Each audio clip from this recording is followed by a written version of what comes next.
Hello and welcome back to our week 3 part B. I'm going to be focusing on health enhancement approaches, population health, health programs, planning, education for health. So the 3 approaches of enhancement of health are biomedical, socio-environmental, and behavioral. Keep that in mind. So reflecting on these 3 approaches, according to the following criteria. So think about the 3. So for example, biomedical. What are the kind of understanding of the concepts, the health and the illness, the target population, the implication of the nurses, the key assumptions, the key health promotion strategies, if there are any under biomedical. How can we be successful within that model? What determines the approaches, and who develops the programs, and what are some of the examples? And of course, do that again for the lifestyles, which is behavioral and social environmental as well. So here's some concepts that are important to note. Hint, hint, wink, wink, nudge, nudge. Primary care versus primary health care. What are the differences? Are there any? And health population. So here's a great comparison chart. This is very important to note and how it's differ across, okay? So you've got that primary care, health promotion, population health, and primary health care.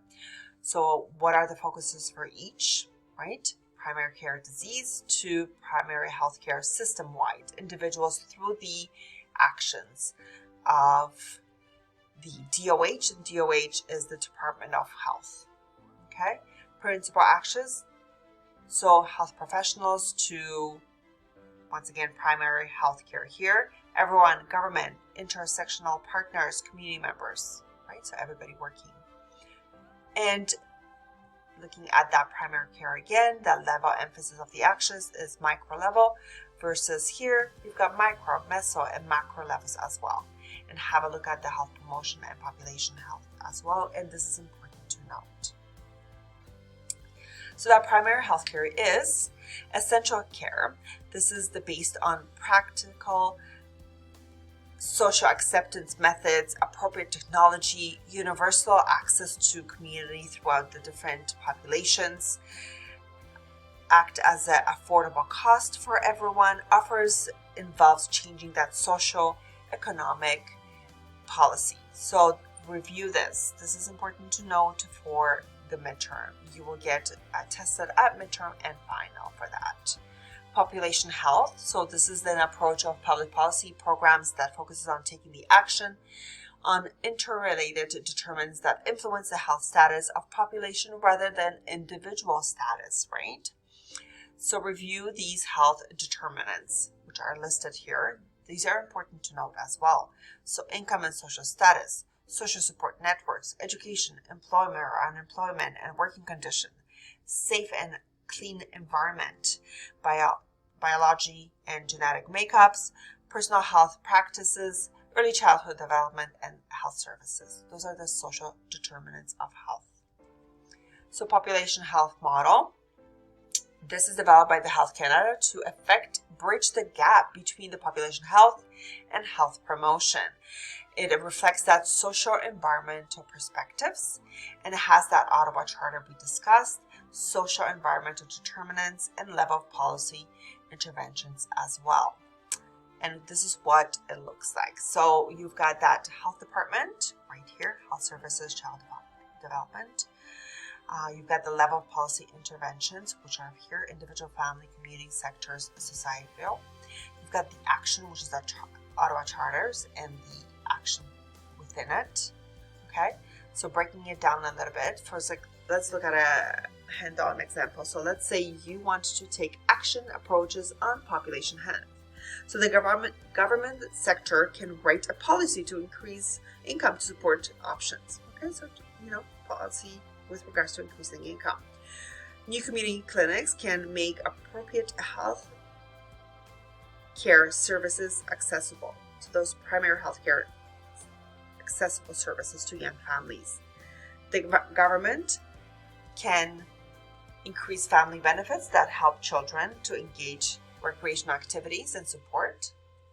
And here, one more example, industry can examine the effect of emerging technologies on working conditions and can adopt health enhancing options. All right, so you can see their examples.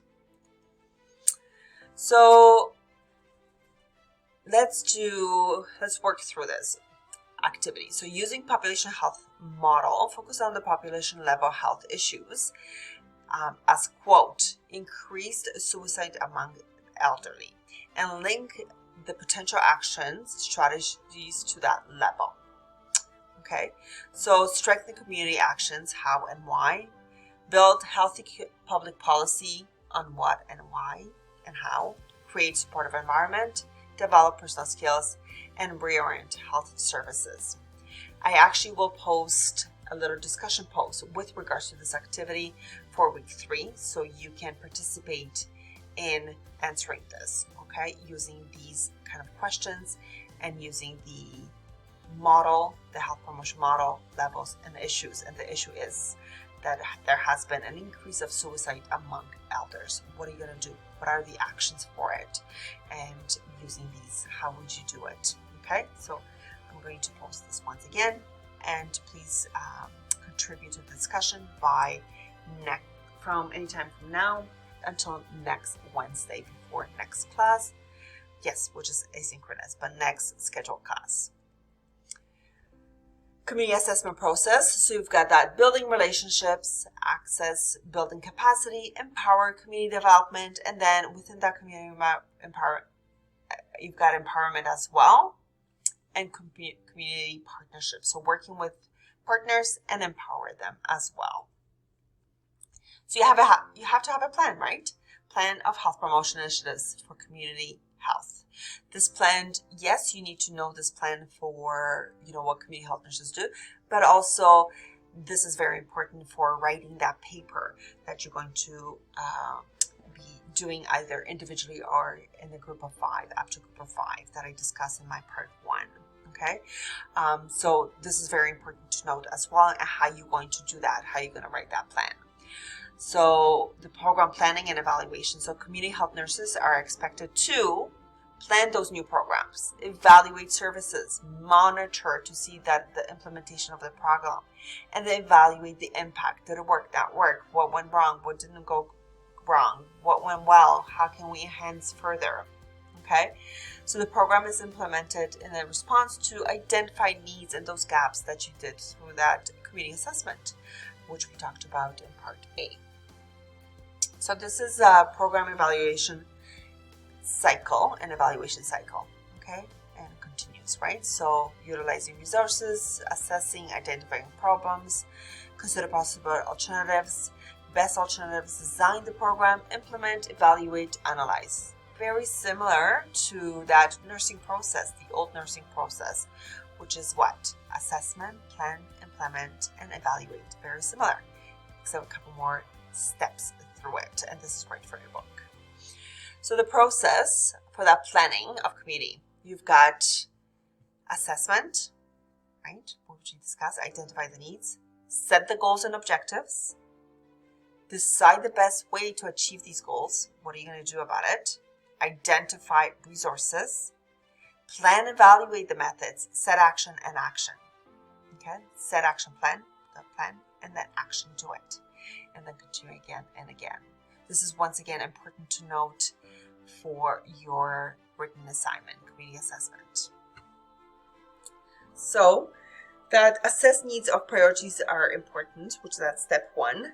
So identify specific geographical locations, populations, who makes up the community, who decides the needs, review what is heard, what is not heard. So assessing the needs and the priorities. So looking at this picture, what do you think the priority might be? That might be your perception, right? You may be asking these 2 individuals, what is their perception of their needs? What is their quality of issue? What is the quality of life? What is the most important to them? Are there any relevant social, environmental, political, economic influences that are a priority? Are there any significant environmental factors, hazards that might be a priority. What are the specific issues? How do you prioritize them? And, who makes the decisions of what is the most important? How do you make those decisions, right? So becoming a nurse who assesses the community critically, it is so important to assess the communities, what is going on through that critical lens. So assess the structural analysis of the health and illness, the social determinants of health. How do they inform the health and well-being, quality of life? The root cause analysis, and asking that by why process. Remember we did that? Why? And asking why. Why is this happening? But why? Question even the most, understood policies or maybe misunderstood policies and practices. Consider the concepts of self-management as a diverse, especially in situational process. And consider negotiating the risk and unique for each person and each community, as in each individual will be a little bit different, right? So then you're going to set goals and objectives that are important to those gaps that are identified, those needs that are identified. And, understanding how you're going to get there. Are they realistic, using the SMART goals that we've learned how to do, right?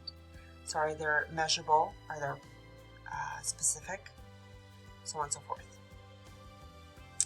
So setting those goals could be general and could be abstract, right? It could be short-term, it could be long-term. So an example would be of a program or agency goal. The mission of a school of nursing is to create a culture of caring that foster lifelong learner and develop a human science-based nursing knowledge or research and practice. All right, so that is one. And here is that process. I'm sure you've seen this lots. That SMART process, so specific, measurable, achievable, relevant to the mission, and timely as well. And here are the two kinds of objectives. You've got the process or the implementation objectives. So for example, to provide 6 classes on maternal newborn health. And another one would be to develop a 3-month marketing campaign to general public about seeking help for addiction, and the outcome objectives. So this is what you want to see happen at the end. So what is that? What is the outcome of that? So example number 1 is to increase clients' knowledge of maternal child health by 50% by the end of the classes. And the other one is to decrease the number of drinking related to more MBAs in a city by 10% over one period. The city is kind of general, so maybe I would want to be more specific what city this objective has, like City of Toronto, for example. So strategies and methods, you have advocate, educate, you build coalitions, network, community development, and policy, legislation, and change. You've got the methods, so how best to achieve these goals. What are the methods? What are you going to do about it? How are you going to do it? Which methods are appropriate for the actions you're going to be taking, right? For the goals you have set up, the short-term and long-term goals. Are they backed up with evidence and best practice guidelines? What are the most appropriate? Are they easy? Are they cheap? How much do they cost? Are there, everybody can participate? Are they accessible to everybody and comfortable to use? Here's a huge list of different goals and achievements and methods. So have a look at this. I will just point out a few. So, mass media campaigns, handouts, pamphlets, to group work, games, enabling people for action, self-help groups, policymakers. The list goes on and on. So that methods, which of the previous methods are most appropriate? Okay, so looking at what has been done already, don't redo it again, maybe enhance it, right? Health awareness, improve the knowledge maybe of individuals that is, identified to that gap. changing the attitudes or behaviors, social environmental changes as well.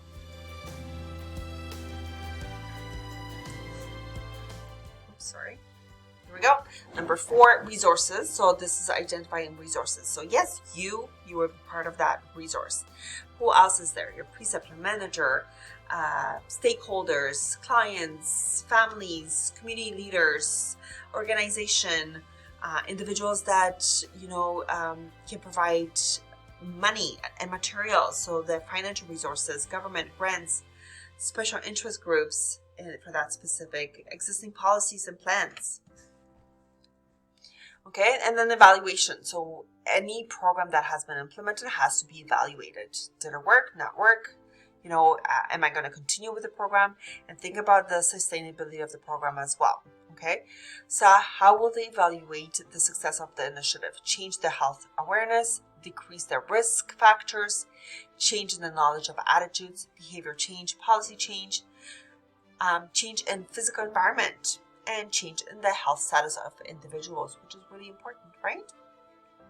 So how do you evaluate something? How do you do that? So the system examines an assessment of features of the program, of other interventions in order to produce knowledgeable that different stakeholders can use in various of purposes. That is the definition. Here's your action plan. So the actual plan.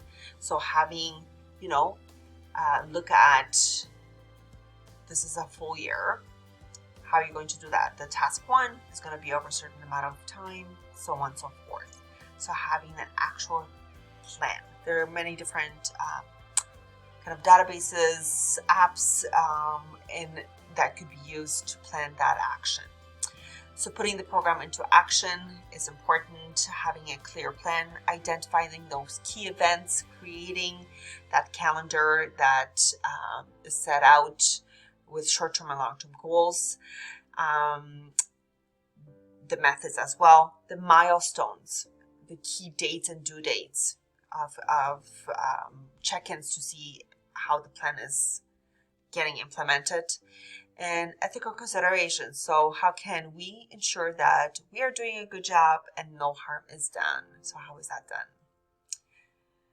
Then health models for health promotion planning, use of community settings. So this is a logic model. So let's look at quickly at some logic model. This is very real. When I used to work at York region, we did logic models that look like this and operational plans as well that were set for that year. Okay, so you've got priorities, you've got what the plan is with regards to what are the SMART goals, inputs, the long-term and short-term outcomes, the assumptions, expectations, and the evaluations. So the logic model is really a picture of how the effort of initiatives is supported to work. It explains why the strategy is good for the problem at hand, so that gap that has been identified.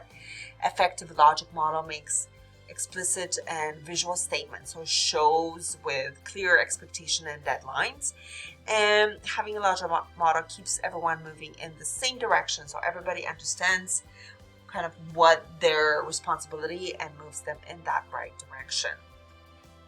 So it is important to have assemble of the planning group, establish a shared vision, so make sure everybody's on the same page. The input, the best practices, and those short and long-term goals. So here's another way of kind of seeing with a program logic model and with specific to an example. So this one is, a majority of parents interviewed during community assessment reported that they were having difficulty parenting and felt stress as a result. Okay, so inputs would be that staff, money, partners, and research, and the outputs, target, which is the target parent attendant, and outcomes of that. Strong families at the end, and improved child relationships. So what is the precede and proceed, right, for that example of the logic model? So precede and proceed is a community orientation particularity model. creating successful community health promotion intervention. So this is a comprehension of structure for assessing the health and quality of life. Initiate attention is given to the outcomes rather than inputs, and it guides planners through the process that starts with desired outcomes, and the works of providing that causal chain to identify the mixed strategies to achieve those objectives. So how we're going to get there, right? And fundamental assumptions, the active participants of its intended audience, that is that the participants will take action, part of the definition of their own problems, establish goals, the development of their solutions. So PRECEDE has 5 phases. Let's look at those, right? Social diagnoses, epidemiological diagnoses, behavioral and environmental diagnoses, education, organization, and administration and policy. And then the PROCEED has 4. So implementation, process evaluation, impact evaluation, and outcome. All right. So now let's move on to health promotion education. So how does that done? What is that done? What does that look like? So this is a table demonstration of health promotion. Okay, sleep deprivation among young adults that this person did. How would you take this primary health care approach into how the community health nurse would go on to offer the health promotion? Well, you can look at CHN attitude towards the values. It would be empowering to encourage others versus encouraging others. Would encourage partnership, focus on participation and decision-making power, and involve a whole spectrum of activities, right? Education of the parents, choices, education of social change. So the health education facilitate the teaching and learning focus as well. So get to know the people's perspective, be realistic in what you are setting out to achieve, build on what people already know. So focusing on that strength and building on, taking action and account for all levels of learning and present information in a logical way. So this would be that health promotion education and a holistic lifelong learner. It provides, people the opportunity to learn and expand on your learning, right? So here's an example. Giving someone a fish rather than teaching them how to fish, right? I'm sure you heard of that. So that talks about that sustainability as well, right? Long-term involvement of that health promotion. So when you are not there, the program continues and the program is implemented well that people can't access through it. So sustainability through that involves both formal and informal teaching and learning, and gives attitude changes in behavior to social change. Okay, so moving from individual to community level health promotion, you've got that community-wide education has the power to create healthy environments, okay, for the policy change, such as, going back to that 100 years of what we learned from residential schools systems in Canada. And accountability for what we're doing. So we have to be accountable, community health nurses, public health nurses, for the implementation, evaluation, the outcomes, the long and short term program goals, the final elements, monitor and evaluation what is happening, right? So CHN key players are health promotion delivery and must also be integrated into the dynamic process of program planning, and that evaluation piece is so important as well. That is all in a nutshell. Thank you so much for listening to the second video. Please take time to listen to this recording fully, and please make sure that you post under the discussion post that question that reflects this part B, and I would love to hear from you. A little bit of engagement. Thank you so much.